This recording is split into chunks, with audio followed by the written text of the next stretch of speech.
Olá, seja bem-vindo ao meu canal. No nosso último vídeo nós falamos sobre a pessoa bendita do nosso Senhor Jesus Cristo. Abordamos aqui dois aspectos importantes que está relacionado aos títulos do Senhor Jesus Cristo, como Messias e como homem. Por isso, Jesus Cristo. Jesus, a parte humana, fala da sua manifestação, dos seus relacionamentos com as pessoas, da sua encarnação, da sua natureza humana. Já o Cristo compreende a sua natureza divina, os seus atributos de Salvador, de Messias tão aguardado. Hoje, quero convidar você a estar comigo aqui alguns momentos, alguns minutos, para nós meditarmos em um outro aspecto do nosso Senhor e Salvador, Jesus Cristo. O aspecto que eu quero abordar com você é sobre a eternidade de Cristo. A Bíblia, quando vai apresentar o Senhor Jesus Cristo, o apresenta como aquele que se manifestou, que nasceu na plenitude dos tempos, ou seja, no tempo predeterminado pelo Pai.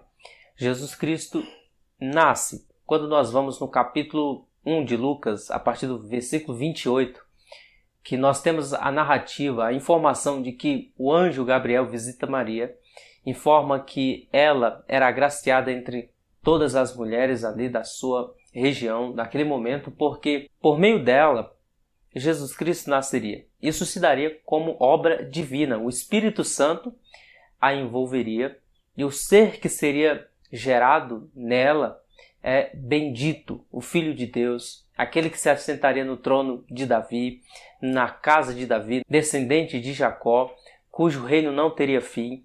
Ele se chamaria Jesus, porque salvaria o seu povo dos pecados. Isso compreende que Jesus teve um princípio de manifestação aqui entre nós.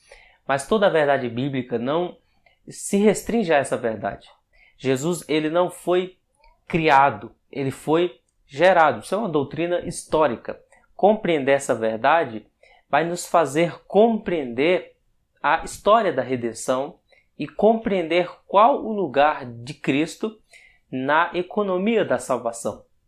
Jesus, ele é superior aos anjos, superior a Moisés, superior a Arão, superior a toda criatura, conforme o escritor de Hebreus vai nos mostrar.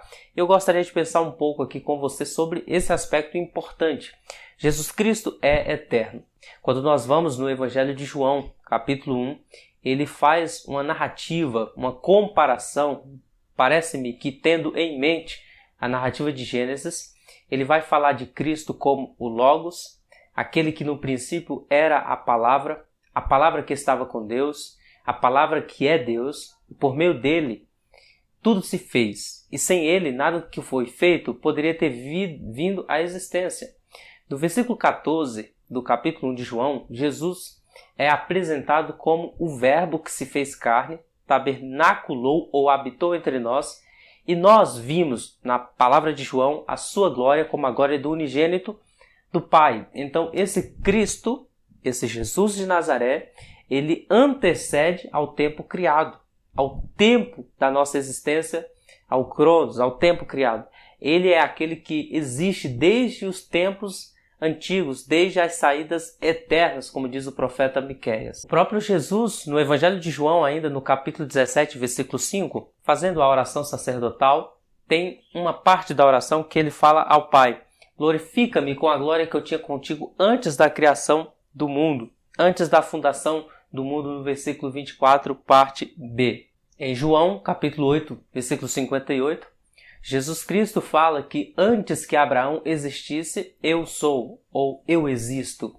Antes que Abraão existisse, isso gera até um espanto nos seus opositores, porque fala, ora, você não tem nem 40 anos ainda, nem 50 anos ainda, como que pode falar uma tolice dessa?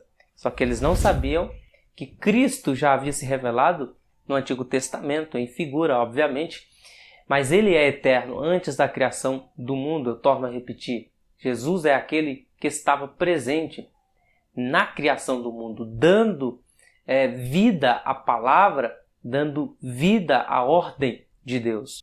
Paulo, escrevendo à igreja de Colossos, no capítulo 1, versículo 17, diz que Cristo é antes de todas as coisas. Isso inclui a própria matéria. Jesus antecede a matéria, Jesus antecede a criação.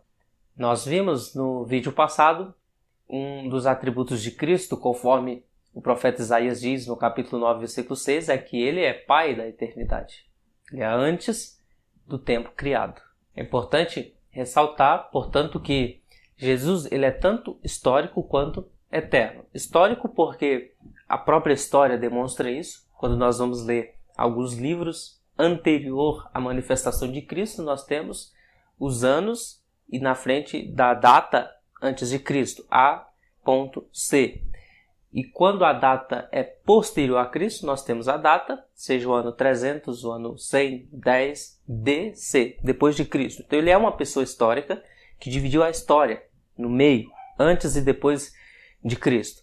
Mas ele não é apenas histórico, ele não apenas veio à existência, ele é eterno. Novamente eu repito, Jesus Cristo, ele é eterno. O próprio profeta Miqueias, no capítulo de número 5, versículo de número 2, nos diz as seguintes palavras: desde os tempos antigos, desde os dias das eternidades, são as suas saídas. Ou seja, o caminho que Cristo toma para se manifestar a nós, ele transcende a nossa imaginação, é um tempo eterno. Apocalipse 13 vai nos falar que ele é Cordeiro, uma referência a Cristo como Cordeiro de Deus, morto antes mesmo da fundação do mundo. Ainda prosseguindo, já falando do Novo Testamento, o escritor de Hebreus, no capítulo 13, versículo 8, vai nos dizer que Cristo é o mesmo ontem e eternamente. Ou seja, ele não muda, ele não pode melhorar e não pode piorar. Não pode melhorar nem piorar porque ele é perfeito. O que é perfeito não se pode melhorar, perfeito não se melhora, e o perfeito não se deteriora porque esse perfeito é pleno, ele é santo. Ele é justo, ele é fiel, ele é Deus.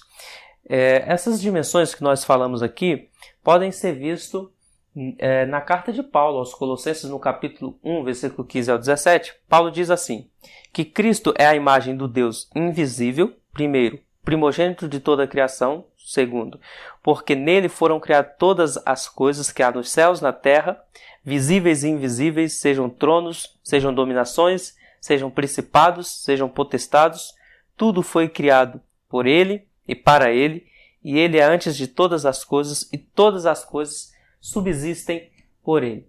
Então Cristo ele não é apenas alguém que pode ser entendido como o agente da criação, tendo a ideia de que o Pai ordena, Cristo executa a criação e o Espírito Santo sustenta.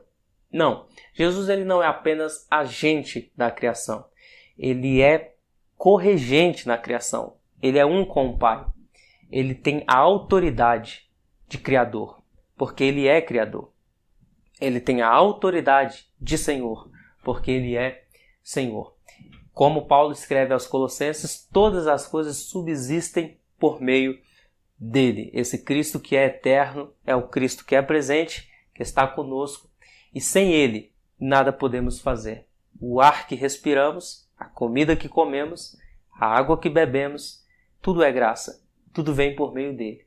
Por isso, nesse vídeo, nosso propósito é enfatizar que esse Cristo que é eterno, ele não pode ficar preso na história, no passado, não pode ficar preso numa cruz, porque afinal de contas ele não ficou lá, ele ressuscitou.